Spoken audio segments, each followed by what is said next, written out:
السلام عليكم ورحمة الله وبركاته. إن الحمد لله والصلاة والسلام على رسوله الكريم وعلى آله وأصحابه أجمعين. محترم হাজিরিন, আমরা একটু বসি একটু শান্ত হই। মাঠের আশেপাশে অনেক মানুষ হয়তো গরমে কষ্ট হচ্ছে, তাদেরকে অনুরোধ করবো, আপনাদের কষ্ট তো সব সময় হয় না, মাঝে মাঝে একটু কষ্ট দেওয়া হয়। এজন্য আজ এই গরমে যদি একটু কষ্ট হয়, আপনারা আশেপাশ থেকে প্রচুর মানুষ আশেপাশে রয়েছেন, তারা অবশ্যই মাঠে উপস্থিত হবেন। লম্বা দীর্ঘ কথা বলার জন্য দাঁড়িয়েছে এক সত্য বলার জন্য, যে সত্য বলার জন্য এই দেশের মানুষ আমাদেরকে প্রতিনিধিত্ব করার জন্য জাতীয় সংসদে পাঠিয়েছে। আমরা বলেছিলাম আমরা ইনসাফ প্রতিষ্ঠা করব, আমরা বলেছিলাম আমরা ন্যায় প্রতিষ্ঠা করব।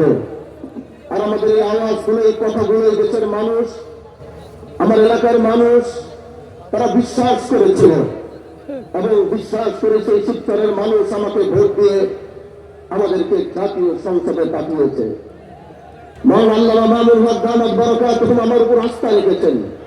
আমার উপর আস্থা রেখে তিনি আমাকে এই দায়িত্ব পালন করার সুযোগ দিয়েছেন। ভাই, আমরা ক্ষমতার জন্য আমরা জাতীয় সংসদে যাই নাই। এরকম ক্ষমতা তো আমাদের পূর্বপুরুষের ছিল। আমরা এরকম ক্ষমতা রাষ্ট্র মসনদে বসার জন্য, আমরা ক্ষমতার মসনদে বসার জন্য জাতীয় সংসদে যাইনি। আমরা এদেশের মানুষের কণ্ঠ হয়ে কথা বলার জন্য জাতীয় সংসদে গিয়ে আমাদের কথাগুলো যতদিন রায় না হবে, আমাদের দাবিগুলো যতদিন পূরণ করা না হবে, আমাদের আন্দোলন চলতে থাকবে।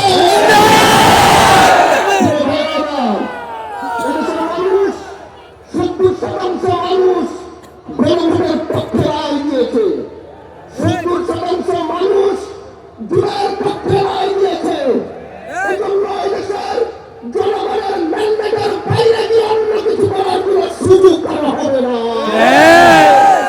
ভাইরা আমার, আমরা সরকার পতনের আন্দোলনে নামি নাই। এটা কোনো সরকার পতনের আন্দোলন আর সমাবেশ নয়। সংসদে বোঝানোর চেষ্টা করেছি, হয়তো বুঝতে পারছেন না বলে আজ জনগণ ময়দানে নেমেছে জবাব করবে। এজন্য আমরা চাই সরকার এটা বুঝবে, জুলাইকে ধারণ করবে, গণভোটের রায়ের পক্ষে সরকারও থাকবে, এটা আমাদের চাওয়া। এজন্য আগামী বাংলাদেশে আমরা জুলাইকে মাইনাস করে আমরা কিচ্ছু করতে পারবো না।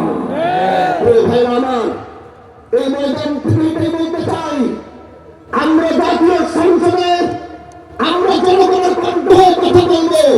আর যখনই রাজপথে ডাক আসবে, আপনাদের রাজপথ থেকে কথা বলতে হবে। আমাদেরকে কবুল করুন। নাসরুল্লাহি ওয়া ফাতহুন করিম ওয়া বাশশিরিল মুমিনিন। আসসালামু আলাইকুম ওয়া রাহমাতুল্লাহি ওয়া বারাকাতুহু। আজকের এই গণসমাবেশের মঞ্চে উপস্থিত